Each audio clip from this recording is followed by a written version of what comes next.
বাংলায় ৫৯ লক্ষ ভোটারের খোঁজ নেই। আনম্যাপড ভোটার আরও ৩০ লক্ষ, একমাত্র দ্য ওয়ালকে জানালো কমিশন। বাংলায় ভোটার তালিকায় সংশোধনের জন্য এনুমারেশন ফর্ম সংগ্রহের কাজ শেষ হয়েছে। তারপরও দেখা গিয়েছে প্রায় ৫৯ লক্ষ ভোটারের কোনো খোঁজ নেই। প্রকৃত সংখ্যা হল ৫৮,০১৭,৮৫১ জন। অর্থাৎ এই সংখ্যাকে ভোটার হয় মৃত বা ঠিকানা বদল হয়েছে বা কোনোভাবে খোঁজ পাওয়া যায়নি জানালেন বিএলওরা। তবে নির্বাচন কমিশন এদিন দ্য ওয়ালকে জানিয়েছেন তার নজরে বাংলায় ভোটার তালিকা সংশোধনের জন্য অবসরপ্রাপ্ত এসএফআই অফিসার সুব্রত গুপ্তকে বিশেষ রোল অবজারভার করে পাঠিয়েছেন নির্বাচন কমিশন। এনুমারেশন ফর্ম সংগ্রহের কাজ শেষ হওয়ার পর শুক্রবার একমাত্র দ্য ওয়াল সাক্ষাৎকার দিয়েছেন তিনি এক্সক্লুসিভ সাক্ষাৎকারে সুব্রতবাবু জানিয়েছেন ৫৯ লক্ষ নিখোঁজ ভোটার ছাড়াও বাংলায় আরও ৩০ লক্ষ আনম্যাপড ফর্ম বা ভোটার রয়েছে।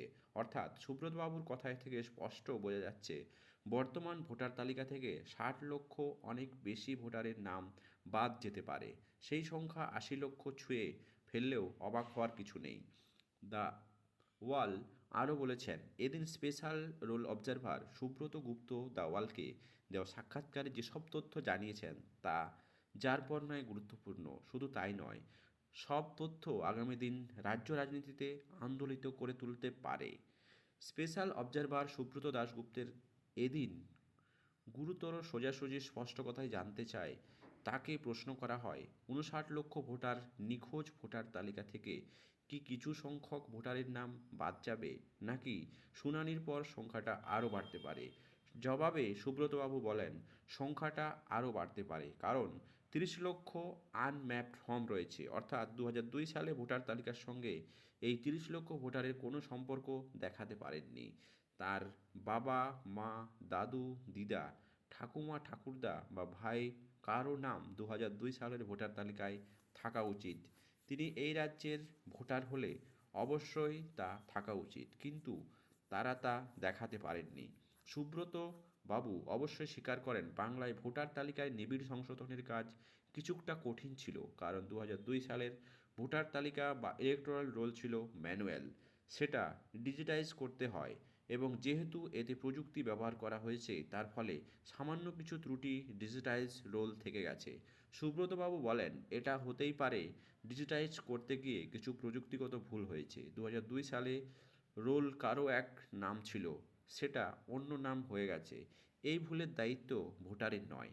এই রকম অসঙ্গতি ধরার সব রকম চেষ্টা চলছে।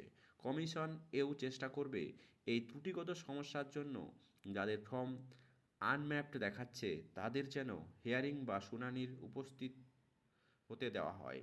তবে আনম্যাপড ভোটারের মধ্যে অনেকেই রয়েছেন যারা স্পষ্টভাবে ২০০২ সালের ভোটার তালিকার সঙ্গে কোনো যোগ দেখাতে পারেননি। তাদের অবশ্যই হিয়ারিংয়ে ডাকা হবে। সুব্রতবাবুর কথায় ৩০ লক্ষ আনম্যাপড ভোটারের মধ্যে কতজন প্রমাণ দাখিল করতে পারবেন, কতজন পারবেন না সেটা বড় বিষয়।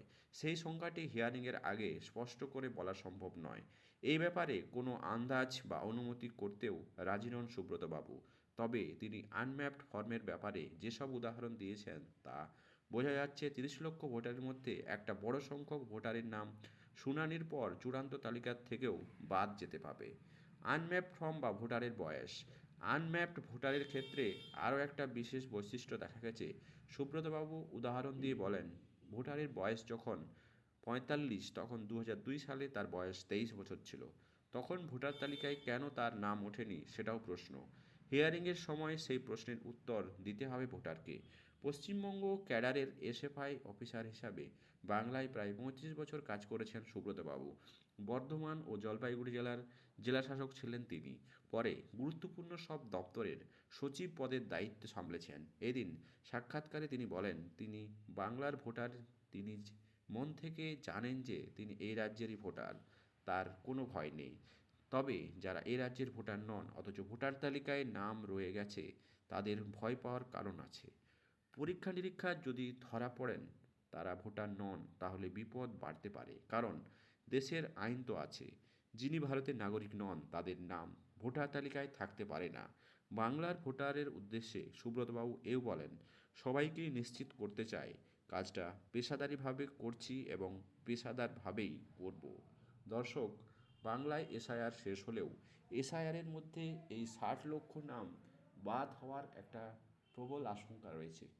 আপনার মতে কি আশঙ্কা দেখা যাচ্ছে? অবশ্যই আপনার মত কমেন্ট বক্সে জানাতে ভুলবেন না। চ্যানেলে নতুন হলে সাবস্ক্রাইব করে পাশে থাকবেন।